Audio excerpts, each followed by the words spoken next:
Hola, JM. Mi nombre es Rafael García, yo soy psicólogo, trabajo mucho con personas con trastornos de alimentación. Entonces, para mí la alimentación pues, tiene mucha importancia a nivel personal y profesional, ¿no?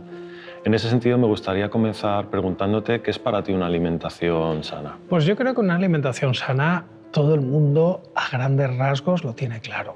Una alimentación sana pues es una alimentación basada en frutas y verduras, tiene que haber mucha presencia, un poco menos de cereales, y ya sé que hay pirámides nutricionales que están justo al revés, pero este es un tema que estamos debatiendo mucho a toda hora.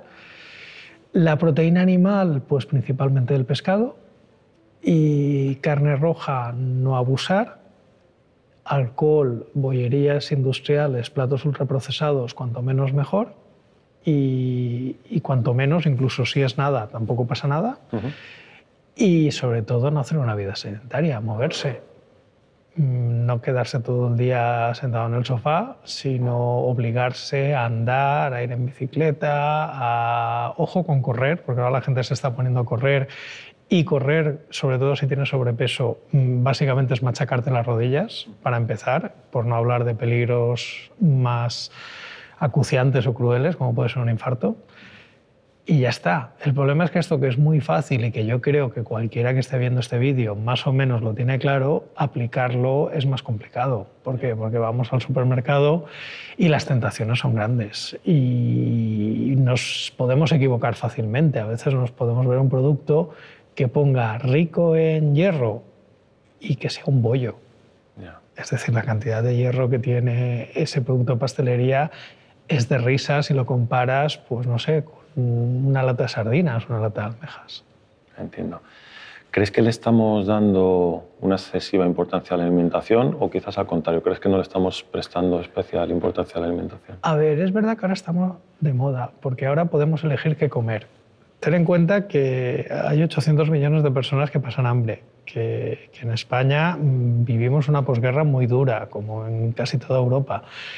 Claro, si tú no tienes para comer, cualquier cosa bienvenida sea. Ahora tenemos el lujo de no preocuparnos porque prácticamente nadie pasa hambre en los países occidentales. Claro, cuando ya una necesidad básica está cubierta y además a un precio asequible, pues es cuando empieza toda la tontería y cuando empieza a venir la mala información y vienen las fake news y de repente se confunde información cierta con información de muy mala calidad y por ahí viene casi toda la confusión. A ver, tú imagínate una persona que quisiera hacer una dieta y fuera a una librería. Yo creo que esa persona se pierde. O bueno, si se pone a teclear en Google o en cualquier buscador de internet, ya ni te cuento. Hay muchísimos mitos relacionados con el mundo de la alimentación. ¿Cuál dirías tú que son los principales mitos alimentarios? Mitos así populares y que circulan de boca en boca, pues hombre, hay uno que a mí me hace mucha gracia, que es que antes se comía mejor que ahora. A ver, oiga usted, antes se comía lo que se podía y cuando se podía. Y antes no había la variedad de alimentos que tenemos ahora. A ver, aquí a veces nos olvidamos que en zonas del interior de España había mucho bocio y problemas de tiroides porque la gente ni siquiera tenía acceso a yodo y se tuvo que yodar la sal. O que habían zonas pobres donde la gente tenía pelagra por déficits de vitaminas. Ahora eso no pasa. Ahora tú te vas a cualquier supermercado y tienes una variedad de productos durante todo el año que no tienes ningún problema para hacer una dieta equilibrada y una dieta muy buena. Antiguamente en los pueblos había lo que había en la temporada y había temporadas que se comía una cosa y había temporadas que se comía otra, pero porque no había para elegir. Quizás ahora en los supermercados a lo mejor tenemos unos productos que están siempre en todas las temporadas, ¿no? Y a lo mejor anteriormente digamos que esto iba más relacionado con las temporadas.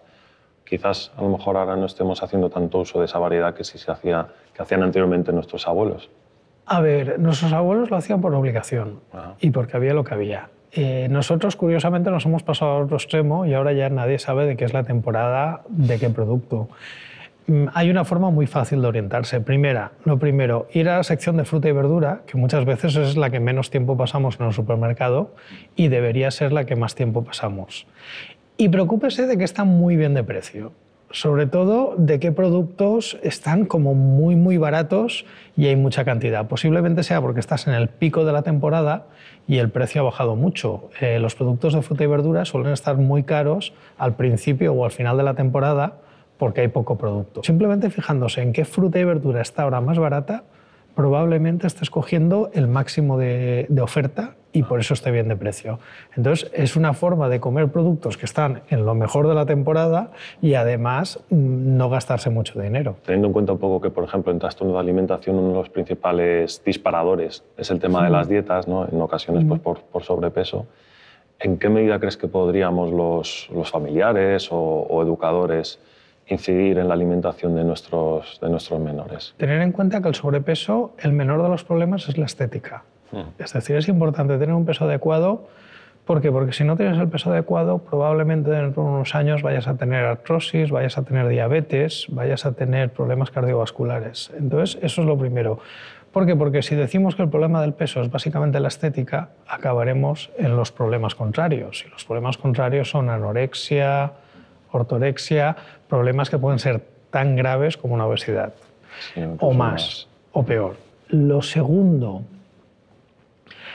el tema del peso muchas veces son muy culpables los padres. ¿Por qué? Fijémonos en las escuelas, fijémonos en lo que llevan los niños de merienda en las mochilas. ¿Cuántas manzanas, naranjas, peras, plátanos ves? ¿Y cuántos productos lácteos, bollería industrial, etcétera?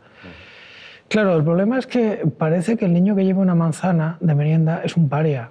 Parece que, y de hecho el propio niño se quejará de que todos los niños llevan un producto que encima les dan cromos y se están haciendo la colección y llevan el álbum y él sea el pringado de la clase. ¿Por qué? Porque como todos los padres hacen eso, no va a haber uno que haga lo contrario. Entonces, hay una cuestión de educación. A ver, que tu hijo lleva una manzana no lo convierte en un paria, al contrario, le estás creando buenos hábitos.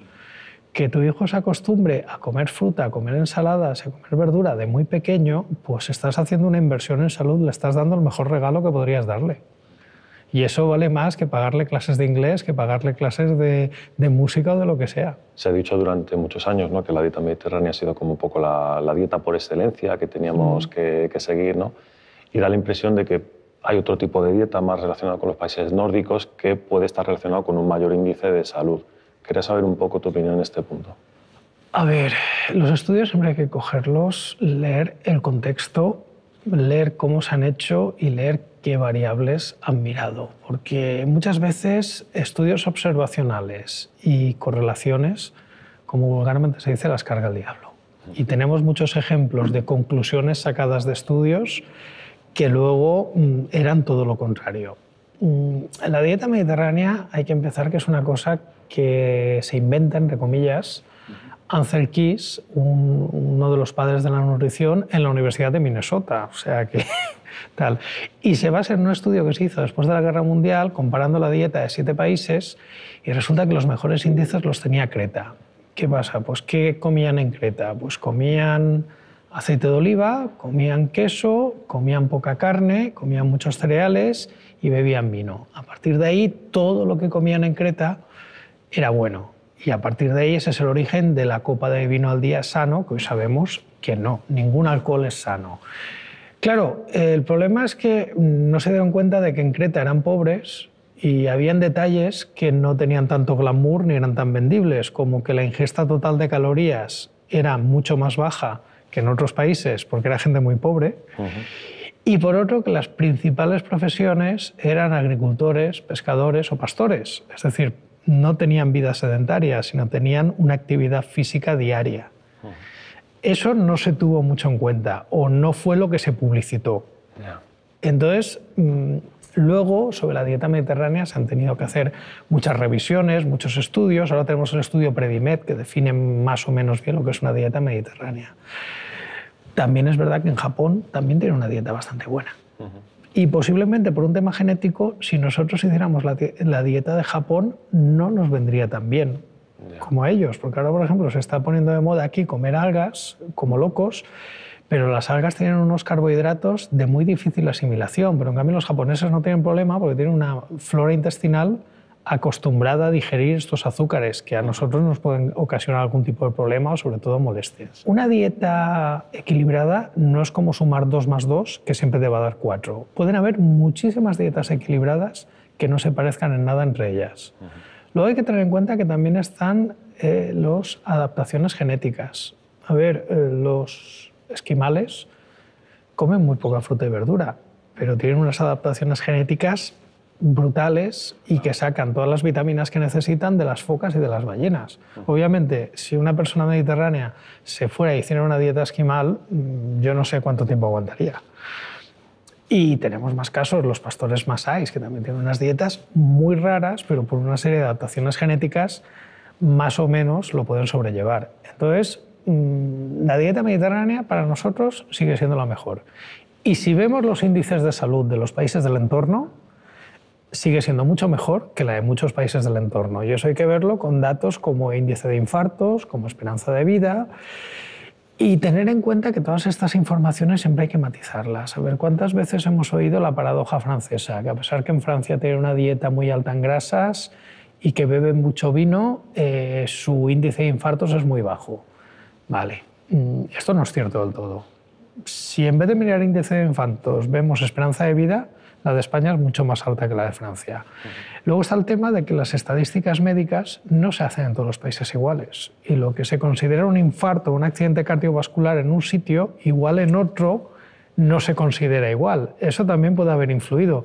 Y luego está el tema de que a veces nos han dicho que había que comer mucho queso y otras veces nos han dicho que había que beber mucho vino, por la paradoja francesa. Pues mira, yo te diría que de ninguno de los dos alimentos tendrías que abusar, porque en España, sin comer tanto queso y sin beber tanto vino, vivimos mucho mejor y mucho más. Recogiendo un concepto del que hablabas antes, ¿no?, que es el de la pirámide alimenticia, me gustaría profundizar un poco en algunos tipos de dietas, ¿no? Hay algunas pirámides alimenticias que se invierten ahora, algo has comentado anteriormente, en las que se habla mucho más de un consumo excesivo de grasa y de muy poquito consumo, casi nada de hidratos. Me gustaría saber un poco cuál es tu opinión respecto a este tipo de dietas. A ver, el consejo fácil es huye de cualquier dieta con nombre propio. ¿Por qué? Porque cada persona tiene una constitución genética diferente, unas circunstancias laborales, sociales diferentes, y entonces una dieta estándar difícilmente se va a aplicar. Y las dietas con nombre propio, en general, suelen ser bastante peligrosas porque detrás de ellas suele haber un señor o una señora que se ha forrado vendiendo libros y muchas veces también vendiendo pastillas y suplementos. Muchas de estas dietas, claro, es muy grande. El abanico es muy grande, pero podemos tener, por ejemplo, dietas que se basan en circunstancias sin ninguna base científica, como por ejemplo la dieta alcalina o la dieta del grupo sanguíneo, que es que simplemente son cosas que se le han ocurrido a alguien. Y luego algunas dietas que pueden tener cierta base, que hay gente que le pueden ayudar, pues porque si comes muy mal, compras un libro o te bajas una dieta de internet y empiezas a comer más fruta y verdura, empiezas a controlar, pues quizás a corto plazo te ayuden si lo cumples.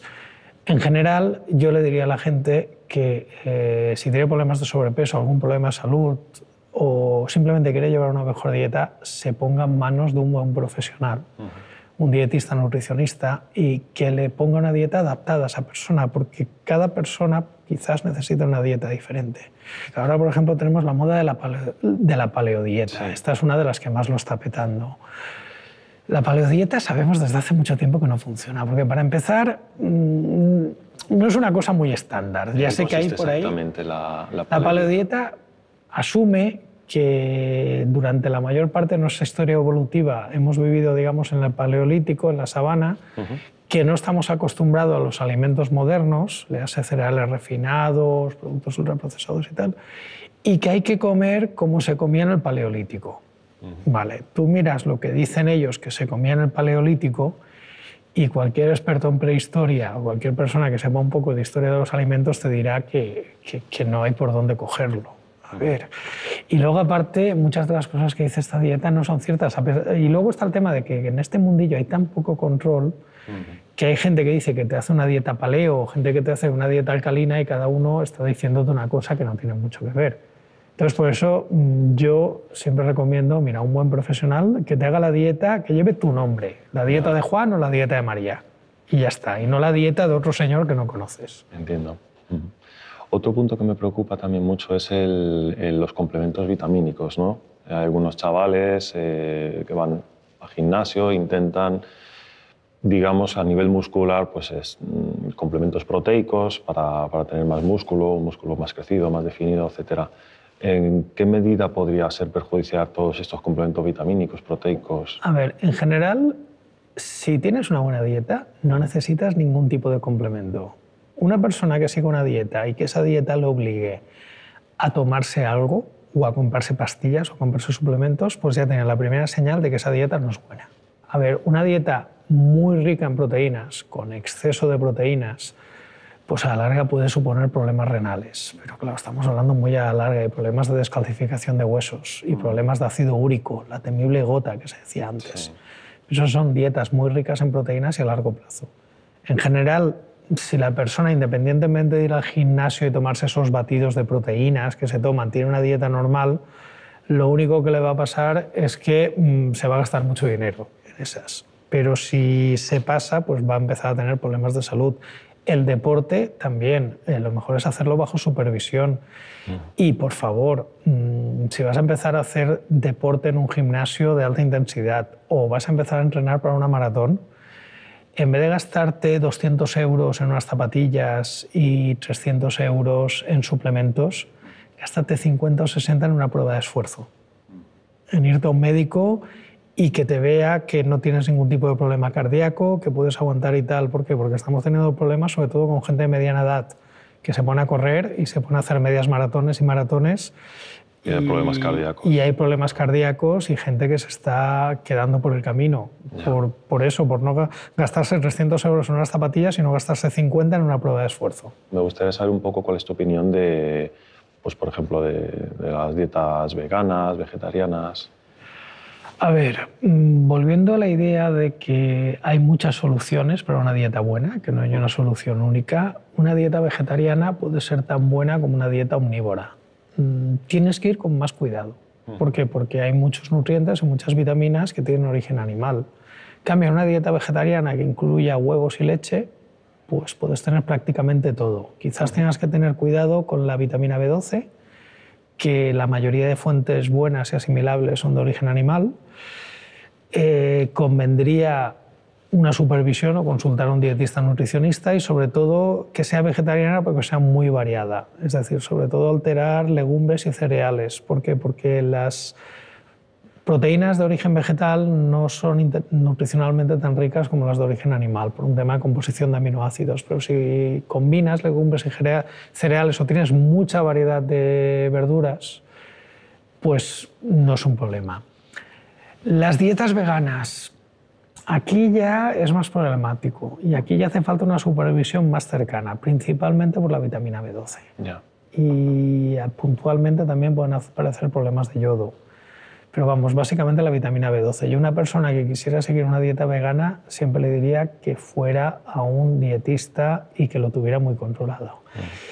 Y una dieta cruda y vegana me parece muy bien, pero es una dieta muy complicada de seguir. Y es una dieta, ¿por qué? Porque el simple hecho de cocinar los alimentos, además de ser un tema de seguridad alimentaria, es un tema de que hace más asimilables muchos nutrientes, aumenta la biodisponibilidad de nutrientes. Entonces, una persona cruda y vegana tiene que ir mucho cuidado y tiene que seguir la dieta muy de cerca porque fácilmente se pueden incurrir en carencias de alguna vitamina o de algún nutriente esencial.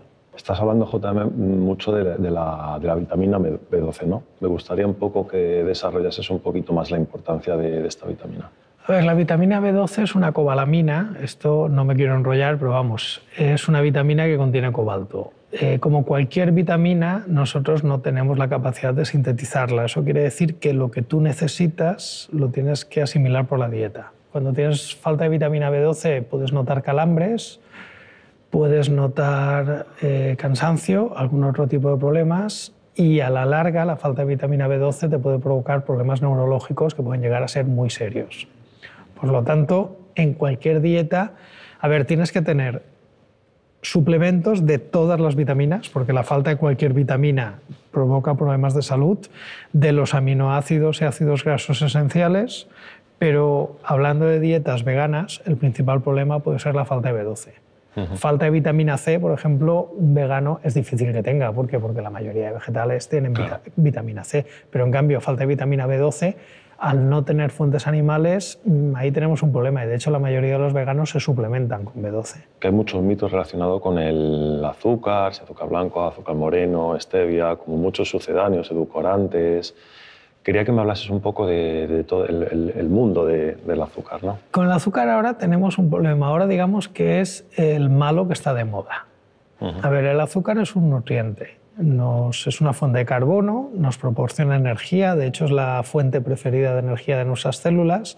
Nuestro cerebro solamente consume glucosa, que es un azúcar. ¿Cuál es el problema? Que hemos abusado mucho de él. ¿Por qué? Pues porque cuando en los años 60, por Ansel Keys, que ya hemos hablado antes, se puso de moda la moda antigrasa, los productos, sobre todo los productos ultraprocesados, empezaron a aumentar la cantidad de azúcar. Aumentarla a niveles muy, muy altos. Y entonces el problema es que el chute de azúcar que nos estamos dando en Europa y sobre todo en España no tanto, pero en Estados Unidos la dieta media es brutal. Y el problema es el azúcar que no vemos. El problema no es dejar de tomar el café con azúcar y la cucharadita que me pongo sacarina. El problema es que, por ejemplo, en una bebida refrescante con burbujas y de color negro puede haber el equivalente de 6 a 8 sobres de azúcar de café. El problema es que en muchos productos ultraprocesados la cantidad de azúcar que llevan, o en productos de bollería industrial, es exagerada. Entonces, ¿cuál es el problema? Que la cantidad de azúcar que tomamos ahora comparada con la de hace unos años está creciendo y eso está derivando en problemas de salud. El primer consejo sería no demonizar el azúcar, no prohibir el azúcar, pero tener claro que no es bueno consumir productos que tengan mucho azúcar. Y el azúcar en una etiqueta no viene a veces como azúcar, puede venir como azúcar, como glucosa, como dextrosa, como sirope de maíz, como sirope de agave. Las alternativas son mejores. ¿Es más sano el azúcar de caña o la miel que el azúcar? No, es todo lo mismo, es azúcar. No, es que la miel además tiene vitaminas, tiene minerales, el azúcar de caña también tiene minerales. Sí, pero la cantidad que tiene comparada con el chute de azúcar que te estás metiendo es ínfima. Si el médico te dice que tienes que controlarte el azúcar, no te vale que te pongas miel, aunque eso el médico ya te lo dirá, o no te vale que te pongas azúcar de caña, o no te vale que te pongas panela o rapadura, porque lo que pasa a la gente, la panela simplemente es un producto más crudo, más vasto de la purificación del azúcar. No tan refinado. Entonces no está tan refinado. Dicen, no, es más sano. A ver, lo que pasa a la gente que utiliza panela es que se pone la panela y como está más refinado, tiene menos azúcar, lo nota menos dulce y se pone el doble. Y eso es lo que hace la mayoría de la gente. Acaba siendo lo y al mismo final que acabas tomándote lo mismo. Y la sacarina, la stevia, el acesulfamo y tal. Bueno, en principio, desde el punto de vista de seguridad alimentaria, son productos seguros. Son productos que no son tóxicos. Son productos que un consumo no supone ningún problema de salud. ¿Qué ventajas tienen? Pues hombre, si te tomas sacarina, stevia... bueno, stevia no la planta, sino el glucósido de steviol que se deriva de la stevia. Y tal, no tienes pues, todo ese chute de calorías vacías que tienes cuando el azúcar. Entonces, como sustitutivo, sobre todo para personas muy golosas, es aceptable. ¿Cuál es el problema? Bueno, el problema es que quizás te acostumbres a sabores muy dulces. Si abusas de la sacarina, abusas del acesulfamo o abusas de los edulcorantes, al final estás acostumbrando tu cuerpo a meterse en los chutes de sabor desde el punto de vista psicológico y luego pues te van a continuar atrayendo los productos con muchas calorías. Hay también cierto pensamiento de que los niños, los escolares, necesitan fuertes dosis de azúcares o de glucosa, un poco relacionado pues, con el tema del aprendizaje, del estudio. Quisiera saber un poco cuál es tu opinión en ese sentido. A ver, no es cierto. Y te explico.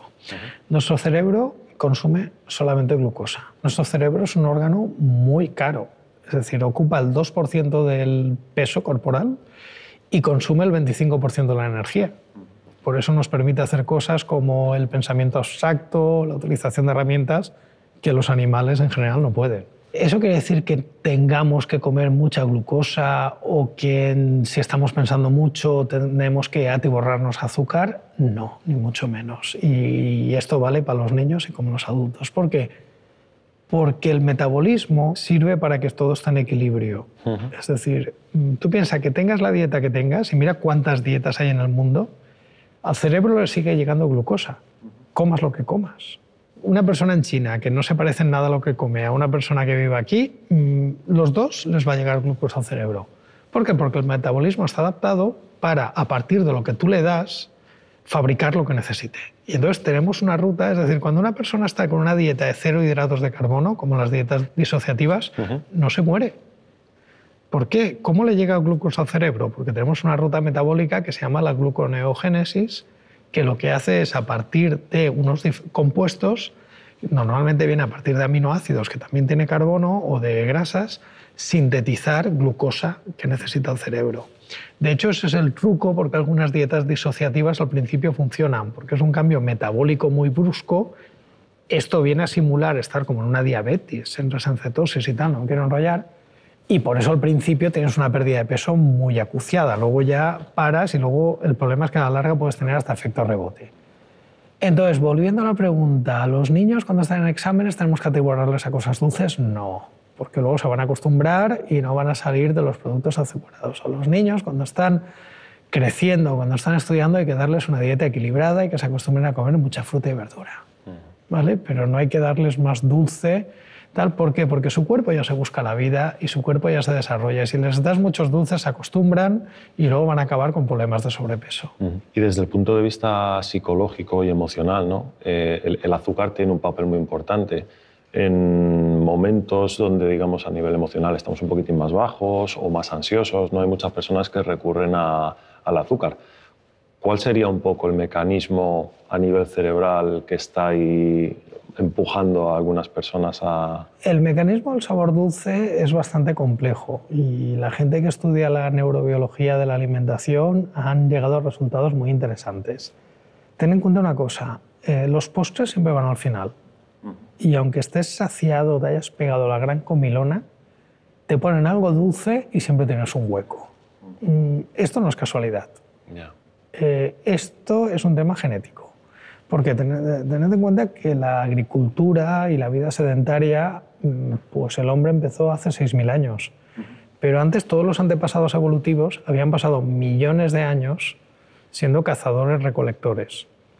Claro, cuando eres cazador-recolector, pues el día que cazas comes, pero luego tiene una época de poca caza y entonces pasas mucha hambre. Claro, en unas circunstancias así, tu cerebro se adapta para sobrevivir. Entonces, ¿qué pasa? Primera, estamos adaptados a acumular toda la energía que nos sobre, no a tirarla, sino a convertirla en grasa.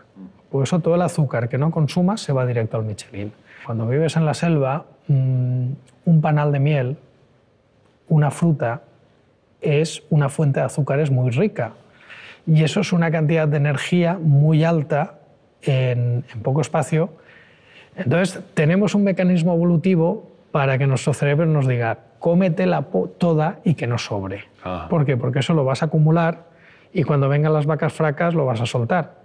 Entonces, tenemos un cerebro y un metabolismo que ha estado millones de años pasando hambre o con fluctuaciones en el nivel de alimentos. ¿Qué pasa? Que desde hace 50 años, que en términos evolutivos es nada, vivimos al lado de una nevera llena.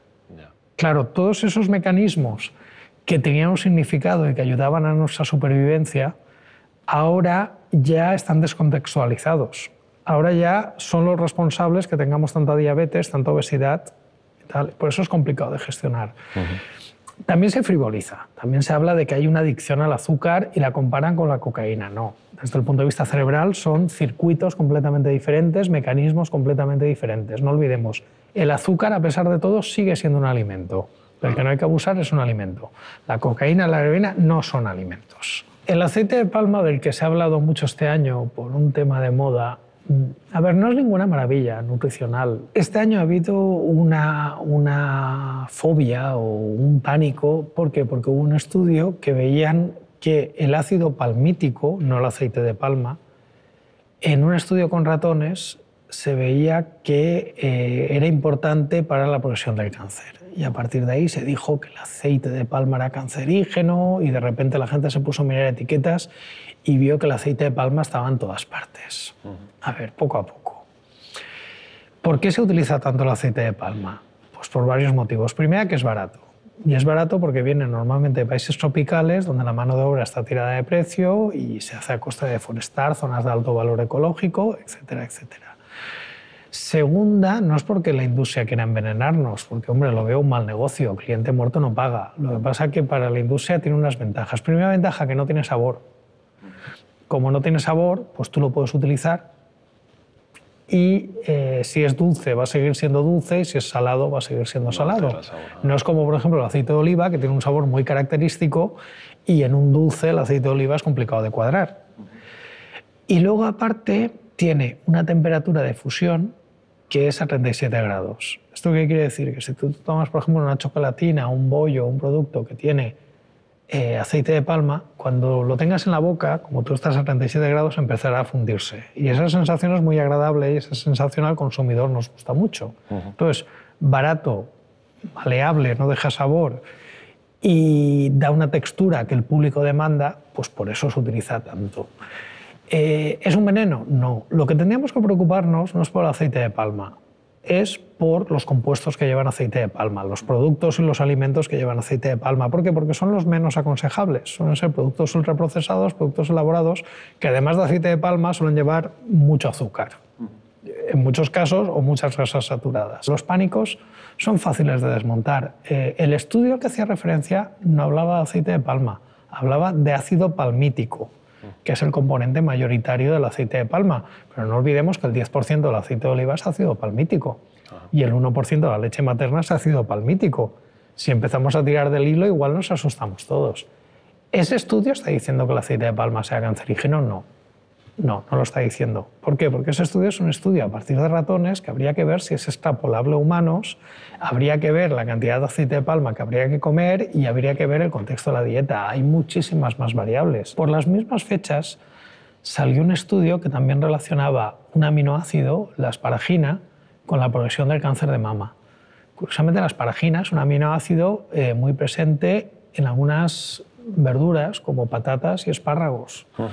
¿Eso quiere decir que las patatas y espárragos sean cancerígenos? No, ni mucho menos. Eso quiere decir que hay estudios que generan una ola de pánico y que hay estudios que no se lee nadie.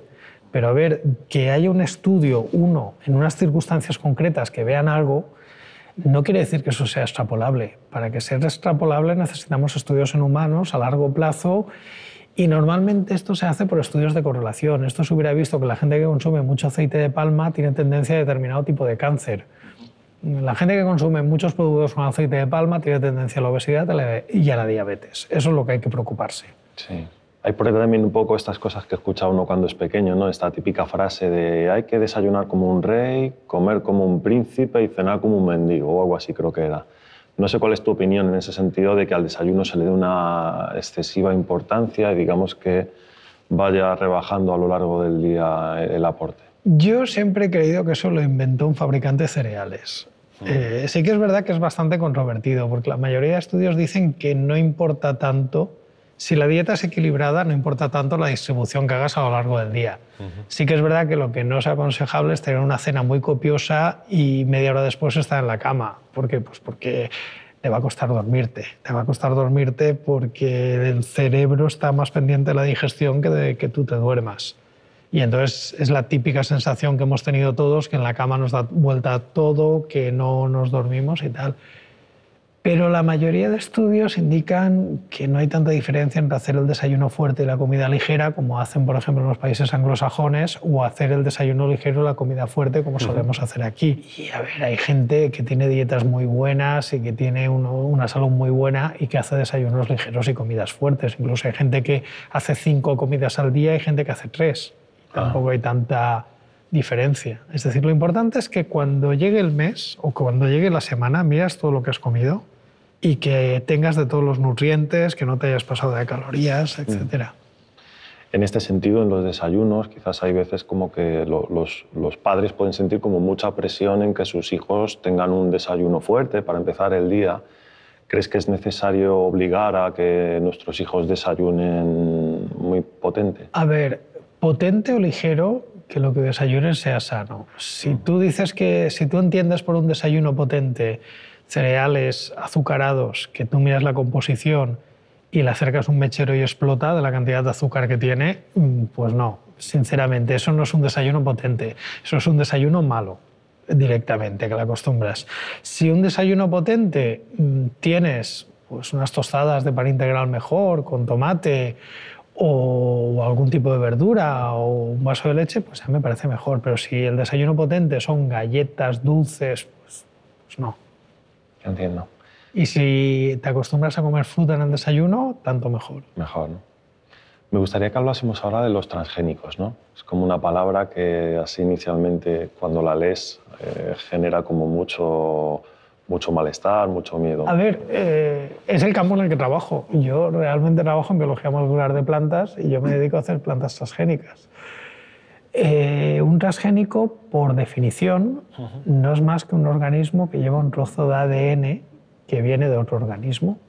¿Y por qué le ponemos un trozo de ADN a un organismo a otro? Pues para darle una mejora. Por ejemplo, si tú tienes una plaga y tienes una proteína que está codificada en un trocito de ADN que hace que la planta resista esa plaga, poniéndole ese trozo de ADN a ese cultivo, te ahorras el insecticida. Y eso hace que luego el cultivo sea más barato, tenga menos impacto ambiental, porque no tienes que estar tirando insecticida, etc. Cuando el hombre pasa de ser cazador-recolector a ser agricultor y ganadero, empezó a seleccionar las mejores plantas, a hacer cruces, a hacer modificaciones, y lo que estaba haciendo era lo que te acabo de contar yo a ciegas. Ahora lo que hacemos es hacerlo un poco sabiendo dónde queremos llegar y sabiendo qué queremos conseguir. El debate, lo más divertido, es que se ha centrado solamente en una de las muchas aplicaciones de esta tecnología, que son las aplicaciones para la agricultura. Esta tecnología la estamos utilizando para todo, en todo momento. La ropa de algodón que llevamos puesta ahora tú y yo posiblemente sea transgénica, pero hay más. Si te vas a una farmacia, la mayoría de los fármacos posiblemente sea transgénico. Si esta conversación la está viendo un diabético que se está inyectando insulina, pues que sepa que debajo de su piel se está poniendo el producto de un organismo transgénico. ¿Y qué ventajas tiene que sea transgénico? Pues solamente hay que pensar cómo era la vida de un diabético hace 40 o 50 años, cuando la insulina era un privilegio para los ricos, que además se obtenía del páncreas del cerdo y era exorbitantemente cara y muy insegura, porque se contaminaba y daba problemas. Ahora, en cambio, la insulina es un medicamento barato y seguro. Curiosamente, estamos utilizando transgénicos para todo, menos para la alimentación. Que a ver, sí que los estamos utilizando. En Europa tenemos una ley muy restrictiva que nos obliga a etiquetarlos y por eso en un supermercado hay muy pocos productos. Además, esto está haciendo muchísimo daño a la agricultura europea porque no se permite, solamente se permite sembrar una variedad de transgénicos en Europa, pero se importan 91. O sea que es curioso que a los agricultores de aquí no los dejamos, pero se lo compremos a los agricultores argentinos, americanos o asiáticos. ¿Para qué estamos utilizando transgénicos si aparentemente no queremos transgénicos? Pues mira, ahora mismo prácticamente todo el pienso, toda la soja y todo el maíz que comen los animales que luego nos van a dar de comer es transgénico. Y lleva siendo así casi 20 años y aquí estamos todo el mundo, seamos vegetarianos o no. Ya. Queramos o no, es imposible huir del mundo transgénico, ¿no? A ver, ¿tú te acuerdas hace 10 años cuánta gente decía yo nunca tendré internet? ¿O cuánta gente decía yo no tendré móvil? Si caminas por la calle, ¿para qué necesito un móvil? Eso me parece una horterada. Imagínate que mañana dicen de prohibir internet. Yo creo que eso sería una crisis a nivel mundial. Yeah. Pues con los transgénicos pasaría lo mismo. A ver, todas estas ciudades que ahora dicen que se declaran libres de transgénicos, ¿van a vaciar las farmacias? ¿Van a decir que los diabéticos no pueden tratarse? ¿Van a decir que una persona con quimioterapia no puede utilizar medicamentos? ¿Qué tal? ¿Van a vaciar los supermercados si es enzimático? Al final, ¿por qué triunfa una tecnología? Al final, hay una empresa detrás que quiere ganar dinero, pero hay un consumidor que si le soluciona un problema y se le hace la vida más fácil, se gastará el dinero en eso. Y si no le soluciona ningún problema, si no le hace la vida más fácil, no lo va a utilizar. ¿Por qué ahora mismo estamos debatiendo con los transgénicos y por qué te he dicho que estamos utilizando transgénicos para esto y para lo otro? Porque hay un agricultor o porque hay un consumidor que ese tipo de semillas le hace la vida más fácil. Si los transgénicos no funcionaran, ya se habrían extinguido, ya habrían desaparecido porque nadie hubiera comprado la semilla. Eso es lo que mucha gente todavía no ha entendido. Yo una vez, en una charla que di en Málaga, salió un señor ecologista muy indignado, muy vehemente, diciendo que la culpa de todo es que las empresas obligaban a los agricultores a comprar transgénicos. Curiosamente, yo trabajo con transgénicos y no trabajo para ninguna empresa, trabajo para una universidad, trabajo con fondos públicos, pero bueno. Y había un periodista en la sala que le dijo: me interesaría mucho conocer a una persona que lo hubieran obligado a sembrar transgénicos para hacer un reportaje para mi periódico. Por favor, páseme los datos. Bueno, esto fue en el 2013. Yo sigo esperando que alguien me presente a un agricultor que le han obligado a sembrar transgénicos. No. Ya te digo, el día que los agricultores no les interese y no les sirva para nada, o los consumidores, no hará falta ninguna pancarta. Directamente los transgénicos desaparecerán. Si yo te pongo aquí azúcar blanco refinado de una remolacha transgénica y azúcar blanco refinado ecológico de una remolacha que se ha cultivado de forma ecológica, no hay análisis químico en el mundo que pueda decir cuál es cuál. ¿Por qué? Porque al final lo que vas a tener es azúcar. Y no hay más. Al final es una cuestión ideológica, no es una cuestión científica ni de alimentación. Es decir, ¿por qué? Porque que un producto sea transgénico o no hace referencia a cómo es obtenido ese organismo. Es decir, muchas veces la mejora que obtienes en el organismo utilizando ingeniería genética, que es como se hacen los transgénicos, se puede utilizar por genética clásica, por cruces, por hibridaciones. Y al final llegas al mismo organismo, con la misma mejora. Solamente que uno lleva la etiqueta de transgénico y el otro no, porque lo que se define es el método como has obtenido ese organismo, no el organismo en sí. Ahora mismo etiquetar los productos como transgénicos nos está costando millones de euros. ¿Por qué? Porque hay que hacer análisis, hay que vigilar que se cumpla la ley. ¿Tiene sentido que estemos gastándonos productos para una etiqueta que, te digo, prácticamente nadie lee? Porque yo, en el supermercado donde voy, hay una harina de maíz que viene etiquetada como transgénico y se sigue vendiendo y yo creo que nadie se ha dado cuenta. Y luego irte de vacaciones a Estados Unidos, a Cuba o a alguno de los cientos de países donde no se etiquetan los transgénicos, estar comiendo los mismos productos sin etiqueta y que ya está. Lo que hay que etiquetar es que un producto sea seguro. Y compatibilizarlo con el eco, con el huerto urbano. A ver, ecológico hace referencia a el tipo de productos que utilizas en el cultivo, que sean de origen natural. No te dice ni que sea mejor para el medio ambiente ni que sea más sano. Si tú quieres que un cultivo sea ecológico, no por la actual normativa, que es bastante mala, la verdad. Lo ideal sería, si tú, por ejemplo, tienes una planta transgénica que no necesita insecticida, eso sería perfectamente ecológico. Yo creo que una normativa ecológica inteligente y realmente eficaz sería la que cogiera cualquier tipo de tecnología cuyo resultado fuera un alimento con menor impacto ambiental, es decir, que ha costado menos emisiones de CO2, que ha costado menos agua, que ha utilizado menos tierra. Entonces, yo creo que lo ecológico será verdaderamente ecológico cuando utilice transgénicos, no ahora, que se niegan porque la ley pone que está explícitamente prohibido, pero no por ningún problema técnico, es más por un problema legal. De hecho, en la India con el algodón hay estudios económicos muy serios hechos y han visto que los que más se han beneficiado han sido los pequeños y medianos productores. ¿Por qué? Hombre, porque el que tiene el cortijo grande siempre gana dinero. El que tiene mucha extensión de tierra le da igual producir más por hectárea o menos, porque tiene tanta tierra que siempre gana dinero. El problema es el pequeño. Y de hecho, los transgénicos se utilizan sobre todo en pequeñas y medianas explotaciones, no en explotaciones grandes.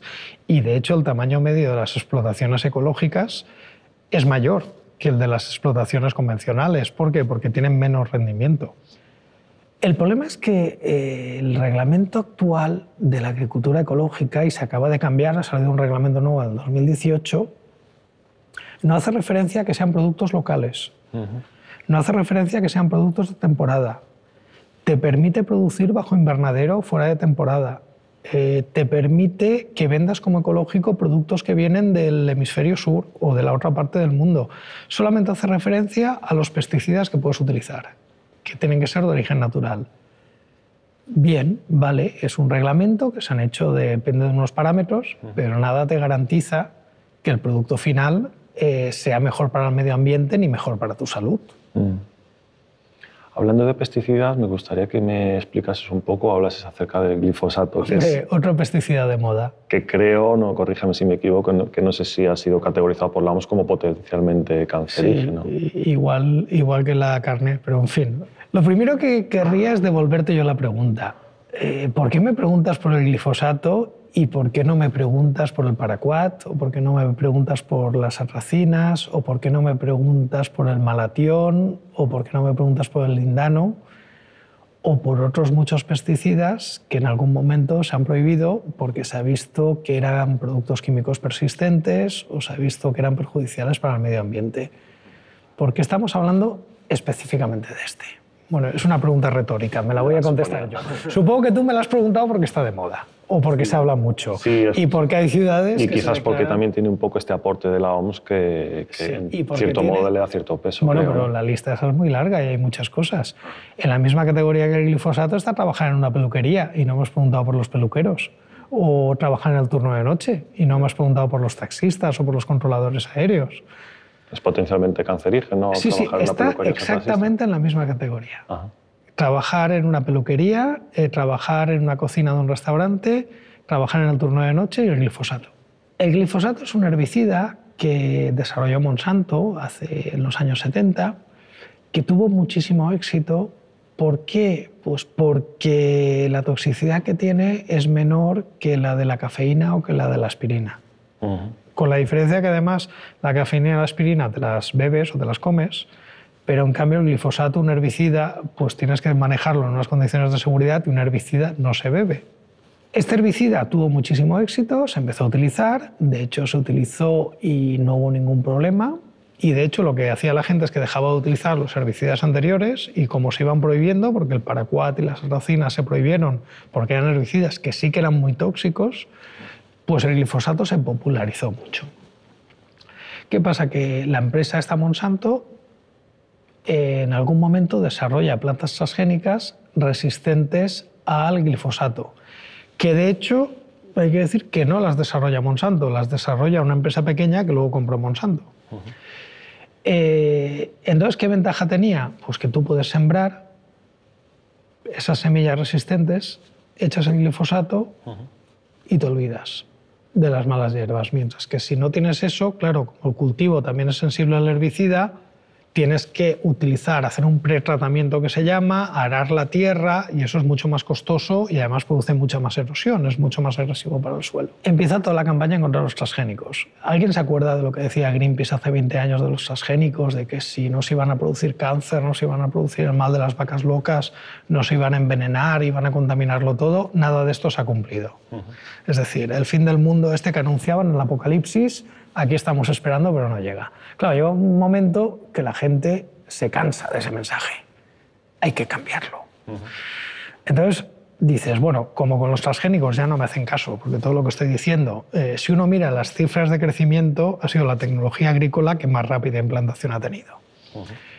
Cambiamos la campaña y hablamos del glifosato. ¿Por qué? Porque hay muchísimos cultivos transgénicos y de hecho son los que más han triunfado, que son resistentes al glifosato. Entonces, toda la campaña de los transgénicos la focalizaron hacia el glifosato.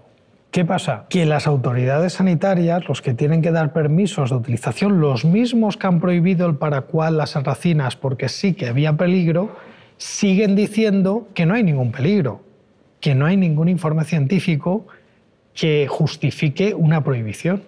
Por eso seguimos utilizándolo.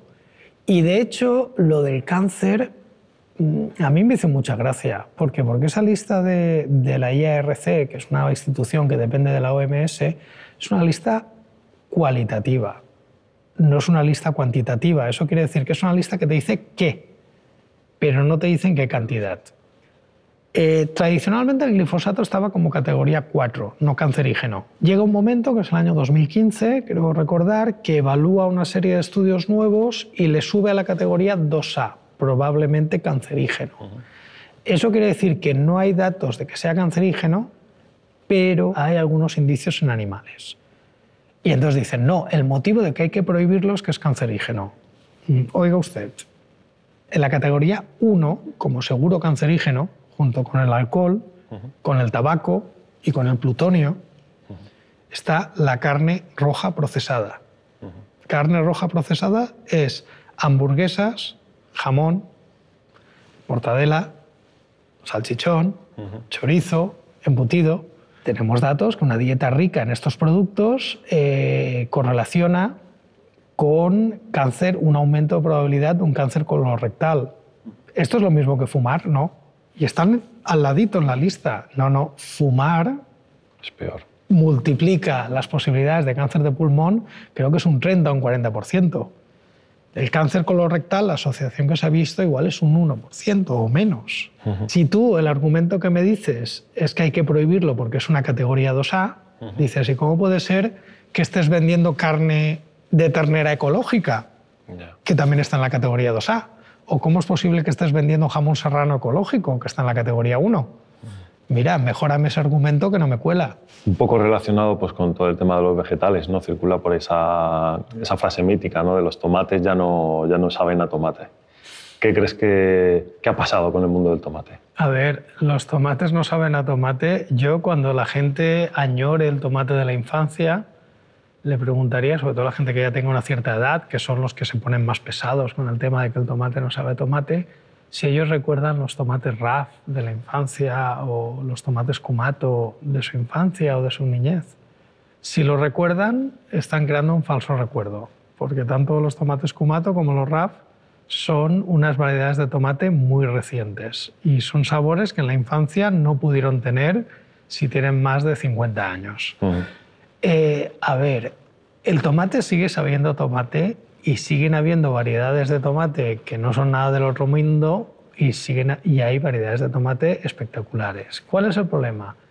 El tomate, para que desarrolle todo su aroma y todo su sabor, tiene que haberse madurado en la mata y tiene que estar en temporada. El problema es que muchas veces compramos tomates fuera de temporada que se han madurado en cámara y que a veces se han recolectado verdes y se han madurado por el camino. Obviamente esos tomates van a tener peor sabor, pero dentro de la temporada es relativamente fácil conseguir tomates que estén en el punto de maduración, y si vives cerca de zonas productoras y te vas por mercados o por muchos sitios donde el propio agricultor es el que vende, vas a encontrar tomates excepcionales. Yo es que, claro, yo creo que eso ya se ha quedado como una frase hecha, que con el tiempo que hace que se dice, yo creo que no queda nadie vivo que haya probado un tomate que sepa tomate, porque yo creo que toda la vida he oído decir que el tomate no sabe a tomate. Entonces, ¿a qué sabe? ¿A bacalao? ¿A paella? Que me lo expliquen. Entiendo. Retomando un poco el concepto de salud, hay muchas familias que, con respecto al tema de las vacunaciones de sus hijos, de sus hijas, digamos como que mantienen cierto reparo. Me gustaría conocer un poco tu opinión relacionada con el tema de las vacunas. Hoy por hoy no hay ningún motivo para no vacunar a tus hijos. Y no es más, no solamente por la salud de tus hijos, es por la salud de la gente que tienes alrededor. ¿Por qué? Porque si hemos acabado con enfermedades como la viruela y hemos mantenido a raya otras como la polio, el sarampión, las paperas, es porque tenemos una cobertura vacunal muy alta y eso hace que esas enfermedades no se propaguen. Lo que ha pasado es que en los países donde está de moda no vacunar, estas enfermedades han vuelto a resurgir. Y claro, ahora pensamos que una varicela o unas paperas son enfermedades benignas, que no pasa nada. No, perdón. Son enfermedades benignas porque estamos vacunados. Pero una varicela o una difteria en una persona no vacunada puede ser mortal. Entonces, un padre que no vacuna a sus hijos está fallando como padre y como madre. Está fallando como si no le diera de comer o como si no lo vistiera o como si no le diera educación. Y no solamente está fallando con su propio hijo, está fallando también con los hijos que tiene alrededor. Porque también tenemos un marco legal, y esto es curioso, que ahora mismo es obligatorio vacunar a tu perro, pero no es obligatorio vacunar a tu hijo. Y esto es una cosa que es indignante y es para que cambie la ley. Yo creo que las vacunas deberían de ser obligatorias. ¿Por qué? Pues porque ya estamos viendo que hace un par de años, por culpa de unos padres que no habían vacunado a su hijo, tuvimos un caso de difteria en Olot. El primer muerto en difteria desde los años 80, una enfermedad que estaba prácticamente erradicada, ha vuelto más todo el problema y todo el dolor para esa familia. Entonces, por favor, dejémonos de tonterías. Si alguien cree que las vacunas son malas, lo siento, está equivocado. No hay más vuelta de hoja y tenemos todos los datos que lo atestiguan. Es como, a día de hoy, creer que las vacunas son peligrosas es como creer que la Tierra es plana. Ya sé que hay gente que lo cree, pero no tiene razón, lo siento. Me gustaría también comentar contigo el tema de la pseudociencia, de la pseudoterapia, ¿no? Me gustaría conocer tu opinión en este punto. Aquí hay una línea roja muy clara. Cuando tú vas al médico y te pone un tratamiento o te recomienda una terapia, se supone que han hecho una serie de ensayos, han visto que funciona mejor que el control, que lo que se llama el placebo, que el placebo es algo que te dicen que funciona, pero realmente no tiene ningún efecto. Entonces, el tipo de ensayos que se hace cuando se quiere ver si una terapia funciona o no funciona, se cogen un grupo de pacientes, a uno se le da la terapia y a otro se le da lo que creen que es la terapia, pero no lo es. Y se llama doble ciego porque ni el médico sabe qué paciente tiene la terapia y qué paciente no la tiene, ni el paciente sabe si tiene la terapia o no la tiene. Entonces, cuando se demuestra que un tratamiento funciona mejor que el placebo, se considera que esa terapia es válida o esa terapia tiene una evidencia científica objetiva que la respalda. Y eso es lo que se llama terapia y es lo que se incluyen en todos los protocolos médicos y es los tratamientos que se administran y tal. ¿Qué pasa? Que hay muchas prácticas pretendidamente médicas o que se supone que tienen un efecto sobre la salud, pero que no han superado nunca un ensayo y nunca han demostrado ser efectivas. Ojo, esto no quiere decir que no se hayan ensayado. En muchos casos se han ensayado y el resultado ha sido negativo.